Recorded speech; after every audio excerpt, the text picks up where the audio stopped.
Oh my God, YouTube is dead. Or is it?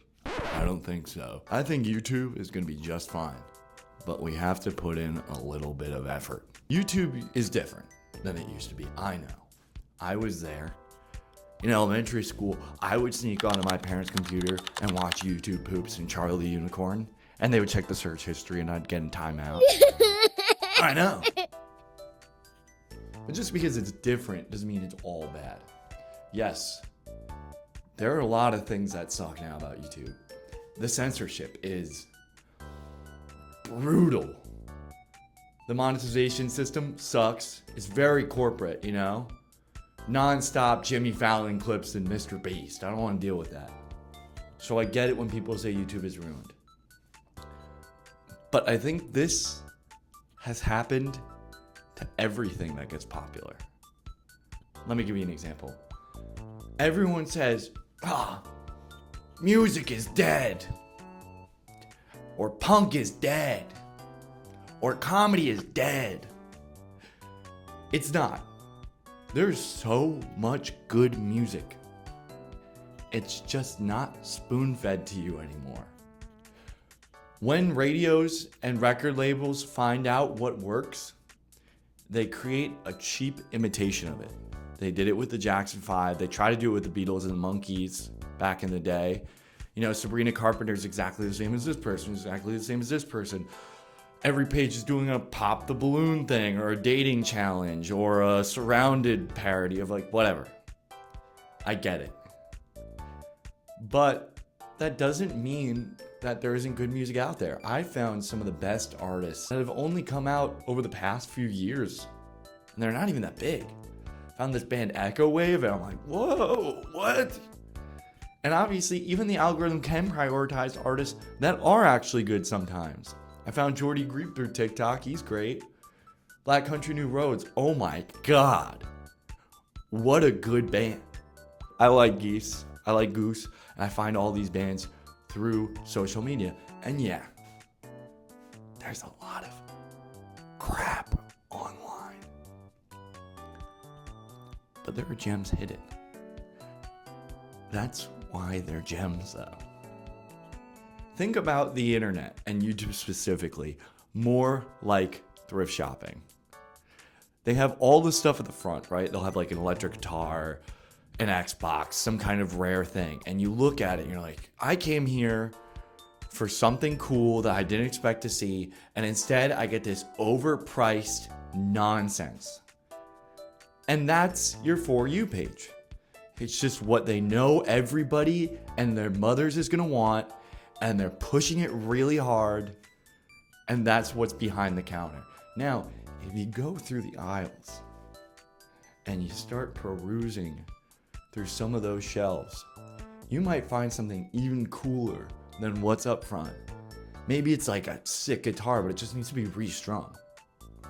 Or you find an album that's like super like rare or great and they just missed it. This is how you have to view YouTube. YouTube has great creators. I found some really cool guys recently. I found channels that do YouTube poop still, and they're funnier than the Prime ones, and I will die on that hill. Captain. Yes, gentlemen. We'd like your permission to jack off for a couple of hours. Intriguing experiment. I'll be interested to see the results. Computer, begin playback from the first measure.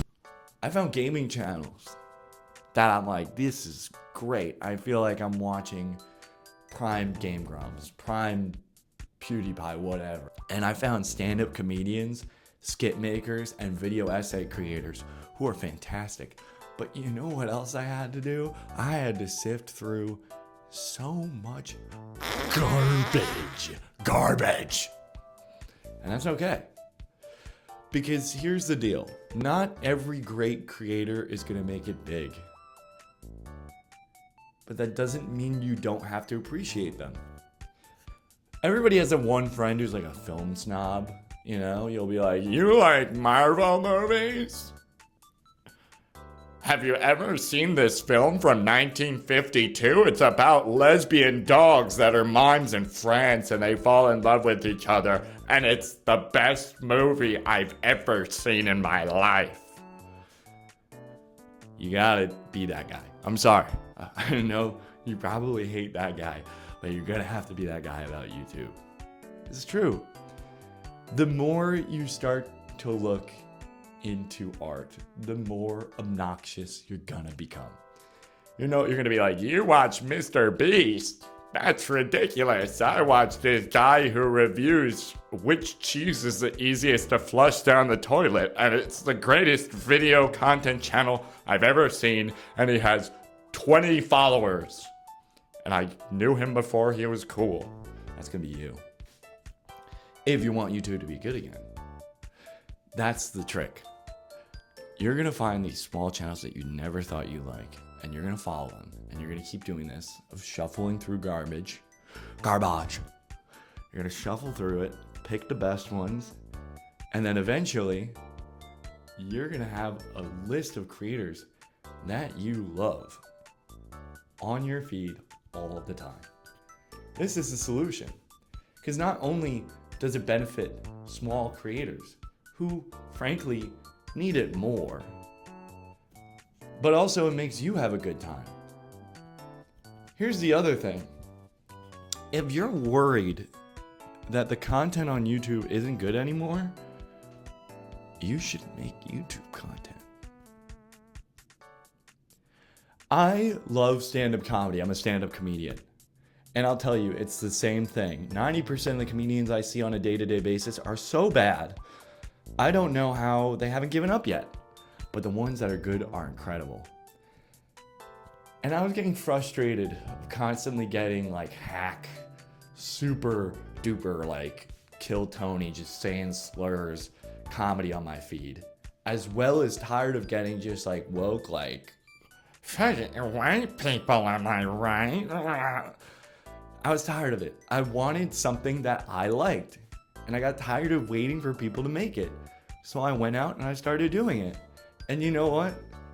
It's rewarding. I'm not saying that you have to go out and make videos. I'm just saying sometimes if you think that you can do better, you can.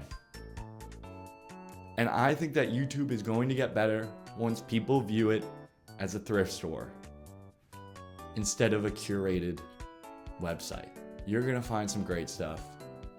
You're gonna follow me, and you're gonna get peak every day. And happy watching.